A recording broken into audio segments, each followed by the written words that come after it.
Sayaji hospital કે જે હંમેશા વિવાદોમાં રહેતી હોય છે અને એકવાર તેની બેદરકારીના સમાચારો પ્રકાશિત થતા હોય છે ત્યારે વધુ એકવાર પીઆઈયુ વિભાગની ગંભીર બેદરકારીનું દ્રશ્ય સામે આવ્યું છે। હોસ્પિટલના પરિસરમાં આવેલું ગર્ભવતી મહિલાઓનો સોનોગ્રાફી વિભાગ કે જ્યાં આવવા જવાના રસ્તા પર પાણી ભરાઈ ગયું છે।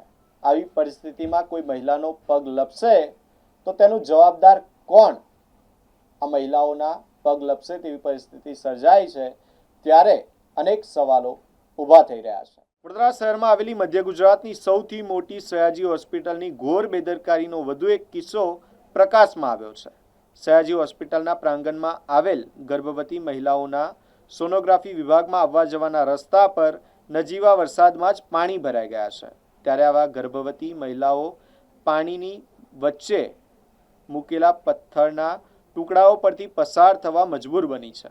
સાથે જો કોઈ મહિલાનો પગ લપસે તો તે સગર્ભા મહિલાને અને તેના ગર્ભને ઈજા થવાની ભીતિ પણ સતત સેવાઈ રહી છે ત્યારે જ સયાજી હોસ્પિટલનું તંત્ર ફરી એકવાર ઊંઘતું ઝડપાયું છે।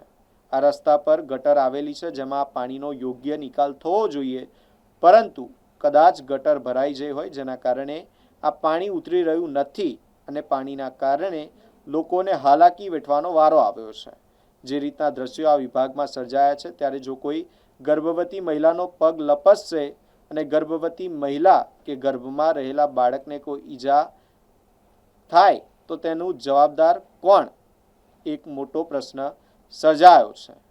આ અંગે આરએમઓ ડૉક્ટર હિતેન્દ્ર ચૌહાણને પૂછતા તેઓએ જણાવ્યું કે આ સમગ્ર મામલે પીઆઈયુ વિભાગને જાણ કરવામાં આવી છે સાથે જ તાત્કાલિક આ બાબતે યોગ્ય કાર્યવાહી કરવાનું પણ સૂચન કર્યું છે। पानी भरा हुआ है बहुत, पानी में पड़ के जाना पड़ता है, कहीं पग बग फिसल जावे तो। क्या आप पत्थर से जा रहे हो? पग से जाएगा तो कितना डर? पाँव डूबता है तो मैं तो ऐसे पानी में ज गई है क्योंकि पत्थर से चला करने लेडीज प्रेग्नेंट हो वो पत्थर पे से जावे तो पग खिसक जावे तो क्या होता है? किसको मानते हो जवाबदारी? ये सुधरना चाहिए कैसे? हाँ वो तो करना ही चाहिए, रास्ता से साफ करना चाहिए ना भाई। ये पत्थर पर कैसे थी जा सकते लोग? तो डिलीवरी औरत होती है अपने तो जैसे चले जाते पर डिलीवरी औरत कैसी रीति जा सकती है? पत्थर पर पाँव रखे ना पत्थर खिलक जावे तो क्या होता है? नुकसानी नहीं पहुँचती। क्या नाम आपका? मेरा नाम शरीफा है।